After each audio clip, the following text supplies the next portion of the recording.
The film begins with a flashback inside a meeting room in a shopping mall in the city of Quarren. Everything is completely ruined, blood is everywhere, and many things are broken. Then we go back to before all of this happened. We see Angela and her team in the car as they arrive at an empty piece of land. Angela gets out and explains that they are going to build their city here and that their dream is finally going to come true. Venus, the project manager, appears, and everyone is extremely happy about this special step. After that, they head to the place where they will be staying. Jenny, the manager of the facility, welcomes them with a warm smile and introduces them to the staff: Roger, who is responsible for maintenance; Cleo, who will be their fitness trainer, something that Lena finds a bit strange; and Carl, their chef, who tries to speak but has a speech problem. Then Torbjorn appears, surprising everyone. Venus takes something from him and says that it belongs to him, and that he has prepared a surprise for the team. Jenny takes the group inside and hands out the room keys. Eva and Lena are assigned to the first cabin, Jonas and Kian to the second, Amir and Torbjorn to the third, and Nadia and Auntie to the fourth. Nadia interrupts and asks who decided to divide them up this way. Cleo explains that she assigned the rooms based on their zodiac signs, saying that because her sign is Cancer, she is very compatible with Scorpio. This results in Angela being placed alone in a separate cabin. Angela enters her cabin and finds a magazine with photos of the group and people praising them. Jenny says she believes the shopping center that will open soon will be a great opportunity for their city. Angela replies that this is exactly why she is here, but she becomes exhausted and says they came here because this was the only place that would accept them.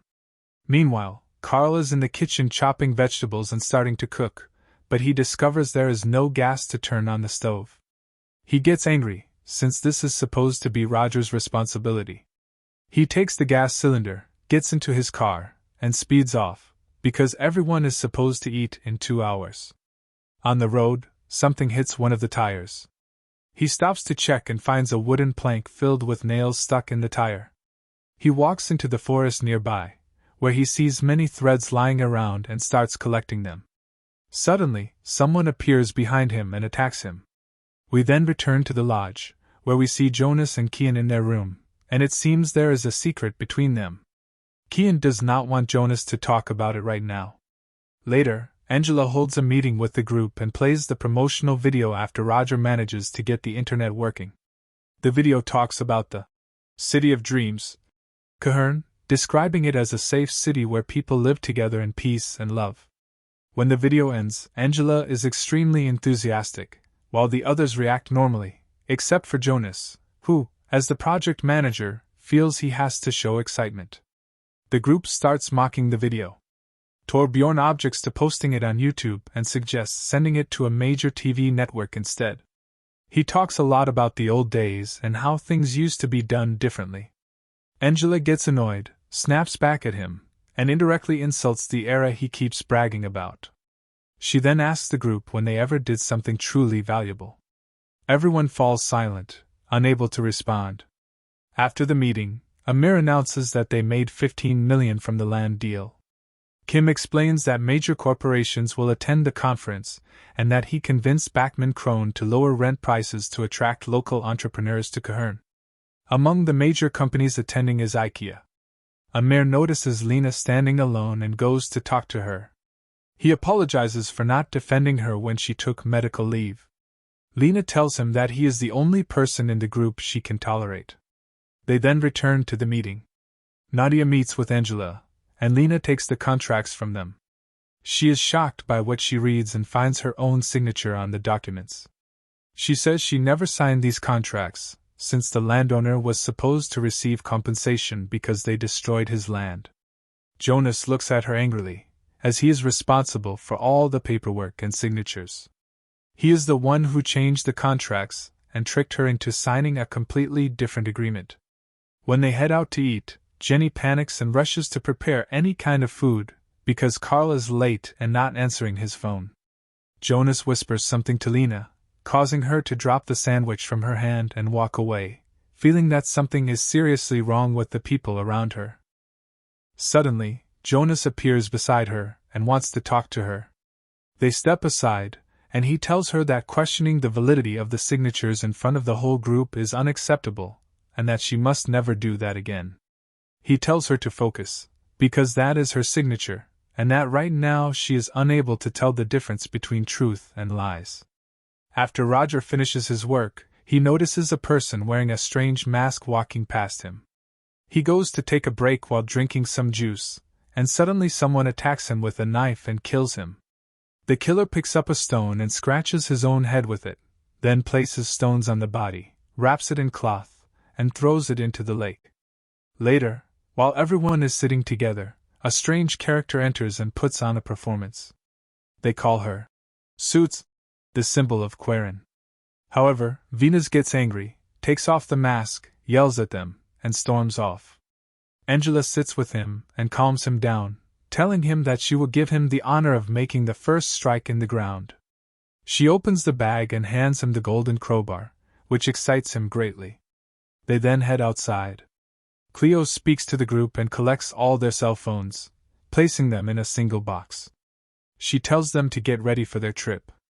Lena talks to Amir about what happened to the farm owner, saying that he should be compensated financially for his land, that she never signed those contracts, and that someone even forged her signature.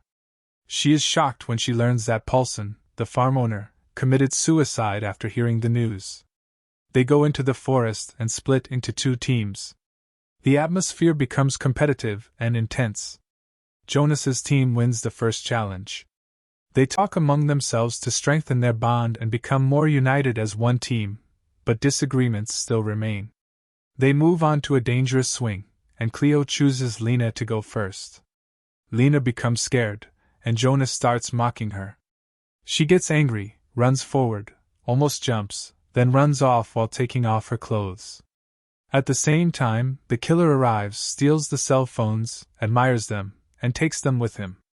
Jenny starts searching for Roger or anyone else, but the place is completely empty. She hears movement downstairs and goes to see what is happening. She finds the door open, closes it, and then discovers that the internet router has been destroyed. She notices someone hiding behind the door. Suddenly, he jumps out and starts chasing her. She runs until she reaches the kitchen and tries to dodge his attacks, but eventually he manages to knock her to the ground by throwing a pan at her. He grabs the pan and repeatedly smashes her head with it until she dies. The killer is completely deranged. He takes her body and hides it. Meanwhile, Lena manages to escape and reaches Jonas and Kian's cabin. She climbs in through the window and opens the laptop, where she finds a message Jonas sent to Bachman Crone, revealing secret agreements between them. She copies the files onto a flash drive. At that moment, the others finish their activity and return to the area. Kian wants to film them and asks Cleo for the phones, but she can't find them. She becomes extremely nervous and starts searching the place. Jonas loses his temper and goes into his room, but Lena manages to hide under the bed. Meanwhile, the killer sets traps throughout the forest to eliminate them more easily. He passes behind Angela without her noticing. At night, Cleo goes looking for Jenny. She sees blood on the ground and follows it until she opens a room and finds Jenny's body hanging in front of her. Suddenly, the killer appears and starts chasing her. She runs through the entire place until she reaches the meeting room, throwing objects at him, but he avoids them all. She tries to escape, but he strikes her in the face with an axe, finishes her off, then takes her body and hides it. Lena goes outside while the others are celebrating. Nadia and Amir go with her, and she tells them what Jonas has been doing, that he is going to bring down the entire shopping center project, and that there are no companies coming at all. She then returns to Jonas and Kian and confronts him with the truth.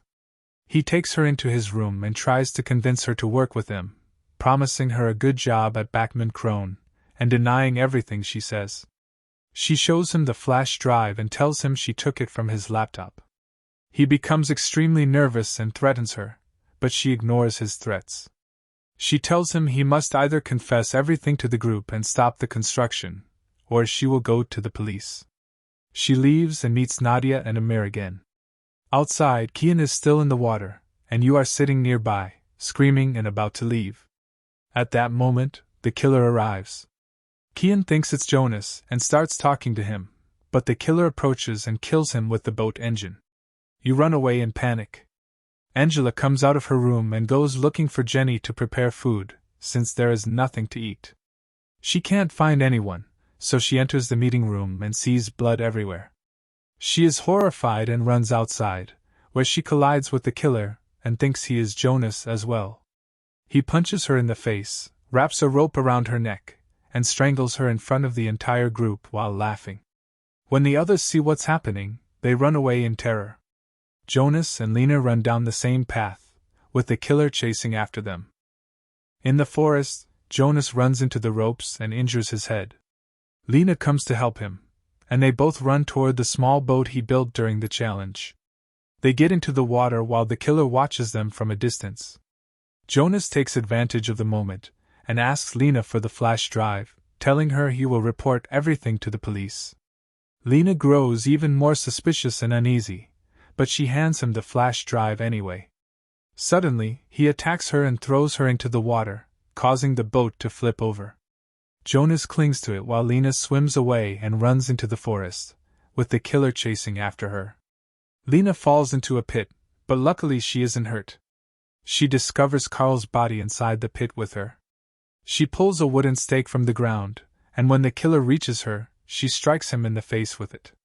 She climbs over Carl's body and keeps running. Jonas arrives and starts searching for her, so she goes to him and signals for him to stay quiet so the killer won't notice them. At that point, the killer decides to head back toward the cabins. At the same time, Nadia is inside Jonas's cabin, grabbing the car keys. The killer smashes the window and grabs her by the hair, but she fights back, breaks free, and escapes with the keys. As she tries to leave, the killer is standing at the door, and the power goes out. Nadia manages to run away, with the killer chasing her while wounded by the scissors. She runs to Torbjorn and Eva and tells them she got the keys, but they see the killer setting the car on fire using the fireworks they had. They hear a noise downstairs. Each of them grabs a weapon, ready to confront whoever it is. When the door opens, they scream, then realize it's Lena and Amir. Together, they start questioning who the killer really is, wondering if it could be Franz, the man they wronged and forced to sell his house. Then they remember Auntie, and we see her hiding behind a cabin. She steps out as someone approaches her, and she screams loudly, only to realize it's Jonas. They go into a room where Jonas tries to stitch his wound but can't. Auntie helps him sew it shut while he screams in pain. He looks at himself in the mirror and cries over what he's become, saying he's turned into a monster. Auntie says that what's happening might be her fault, because she spoke to Franz and told him they were coming here for the conference. Jonas panics and says everyone is against him. He storms out of the room, with Auntie following. He jumps on a motorcycle, and she tries to stop him, but he rides off without her, dragging her along the ground for a moment before she lets go.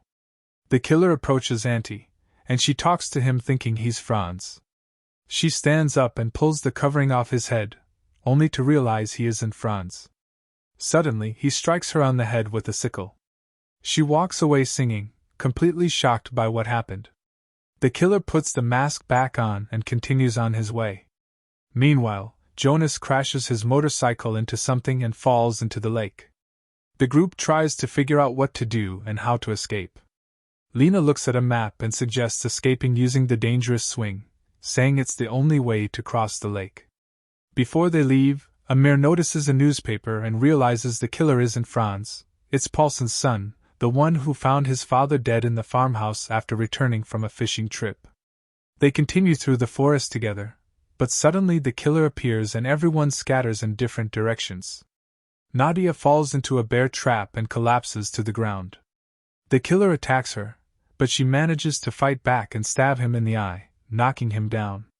She frees herself and escapes. Eva and Torbjorn hide together inside a room. In the morning, they hear a sound. Torbjorn approaches the door to see who's there, but the killer bursts in using a chainsaw and injures his ear. Torbjorn blocks the attack and tells Eva to run, but she stops and comes back to help him. She hits the killer on the head with an axe, forcing him to flee out the door. She locks it behind him, then checks on Torbjorn. He tells her they have to finish the killer. They grab a metal bar and the golden crowbar and head back. When they open the door, no one is there. Suddenly, the killer attacks Eva from behind and starts choking her, but she manages to break free and runs, with the killer chasing her. Torbjorn spots fire nearby, grabs it, and runs after them. He reaches Eva just in time and sets the killer on fire, but the killer puts the flames out and advances toward them again to finish them off. At that moment, Nadia arrives and decapitates him with the crowbar. They're overjoyed that Nadia made it in time. Meanwhile, Lena and Amir reach the swing. They open the toolbox, and Lena is terrified, but Amir encourages her step by step. She climbs up, grabs the rope, and they descend together. Halfway across, Amir sees sharp stakes ahead, so he throws himself toward them to save Lena. The stakes pierce his body, killing him. Lena is devastated, but she frees herself and runs off crying. She's injured and bleeding, and when she looks to the side, she finds the box of cell phones. She pulls out her phone, calls the police, and cries tears of joy. She then walks toward the bridge and sees a police car, waving to them, but they don't notice her. Suddenly, Jonas appears and attacks her, and they both fall into the lake. He tries to kill her, but she fights back, strikes him, jumps on top of him, grabs his neck, and rips his entire scalp off, killing him. Lena returns to the city as the police and ambulances arrive. She is taken away in an ambulance, and Nadia smiles at her when she sees she's still alive. And that's where the movie ends. Thanks for watching. Don't forget to like the video and subscribe to the channel.